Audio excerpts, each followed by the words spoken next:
তাদেরকে সমস্ত মদত বন্ধ করতে হবে এবং ইসরায়েলের সমস্ত পণ্য আমরা বর্জন করব। তার মানে এই না যে আমরা কোনো ব্যবসায়িক প্রতিষ্ঠানে হামলা করব। গতকালকে বাংলাদেশে কিছু স্থাপনায় হামলা হয়েছে, আমরা তার নিন্দা জানাই এবং এখানে আমরা বলতে চাই সরকারের ব্যর্থতা এখানে লক্ষণীয়, আইন শৃঙ্খলা বাহিনীর ব্যর্থতা এখানে লক্ষণীয়। তাদের উচিত ছিল আগের থেকে এখানে সতর্কতা অবলম্বন করা, তাহলে বাংলাদেশের নামে এই বদনামটা আমাদের নিতে হতো না।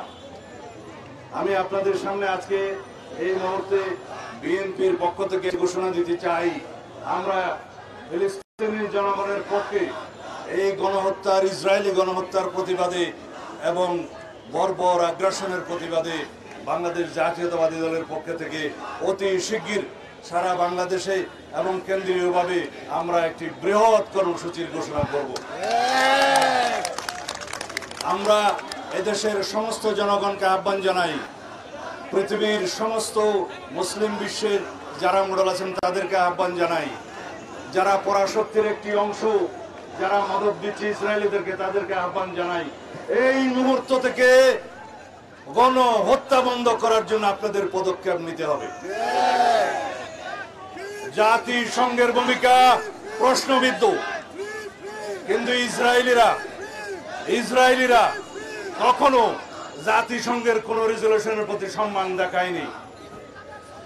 এই ইসরায়েলি সরকার জাতিসংঘের কোন নির্দেশনা, কোন অনুশাসন পর্যন্ত মানেনি।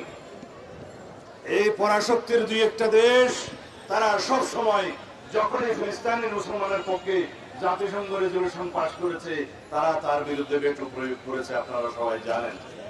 তার মানে হচ্ছে ইসরায়েলের মদতদাতা এই কয়েকটি পরাশক্তিকে তাদের ভূমিকা নিয়ে সারা বিশ্বের মানুষের কাছে জবাবদিহি করতে হবে।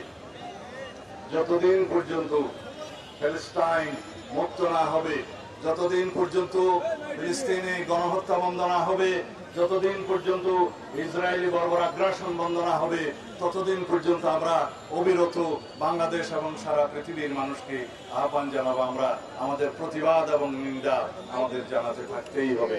এটাই আমাদের এই পর্যন্ত করণীয়ের মধ্যে আছে।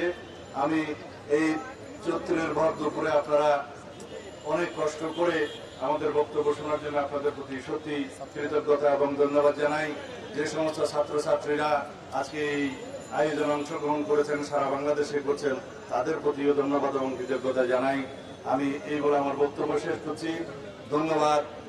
বাংলাদেশ জিন্দাবাদ, বাংলাদেশ জাতীয়তাবাদী ছাত্র দল জিন্দাবাদ, বাংলাদেশ জাতীয়তাবাদী দল জিন্দাবাদ, শহীদ জিয়া মরহুম বেগম খালেদা জিয়া জিন্দাবাদ, বাংলাদেশের আগামীর রাষ্ট্রনায়ক জনাব তারেক রহমান জিন্দাবাদ।